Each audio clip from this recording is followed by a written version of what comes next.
স্বামী বিবেকানন্দের ১৬২তম জন্মজয়ন্তী উপলক্ষে গত ১২ই জানুয়ারি বিদ্যালয়ে ছাত্রছাত্রীদের মধ্যে বিভিন্ন বিষয়ের উপর প্রতিযোগিতার আয়োজন করা হয় কাশীপুরস্থিত কিশলয় প্রাক প্রাথমিক এবং প্রাথমিক বিদ্যালয়ে।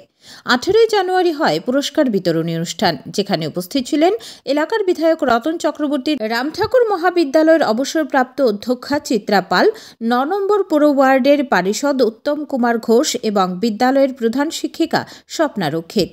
প্রধান শিক্ষিকা তাঁর ভাষণে স্বামী বিবেকানন্দের জীবন দর্শন, মূল্যবোধ এবং বাণীগুলো অনুসরণ করার উপর গুরুত্ব আরোপ করেন। আজকে আমি খুব আনন্দিত, আমাদের সঙ্গে আমাদের প্রাক্তন অনেক অভিভাবক এসেছেন আমার ডাকে সাড়া দিয়ে।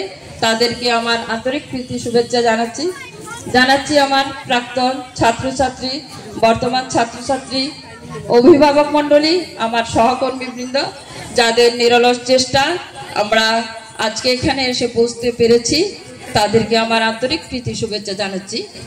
আজকে এমন একটা ভালো দিনে অনুষ্ঠানটা আমরা করছি, যার প্রেরণা বা যার প্রয়োজন আজ খুব বেশি প্রয়োজন।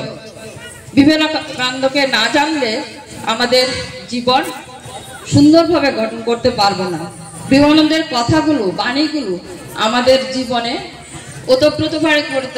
যদি আমরা সেগুলো ঠিকভাবে মানি, আমরা প্রেরণা পাবো, উৎসাহ পাবো। বিবেকানন্দ বলেছিলেন যে যদি নিজেকে দুর্বল ভাবো তবে তুমি দুর্বল, তোমার ভিতরে অসীম শক্তি আছে,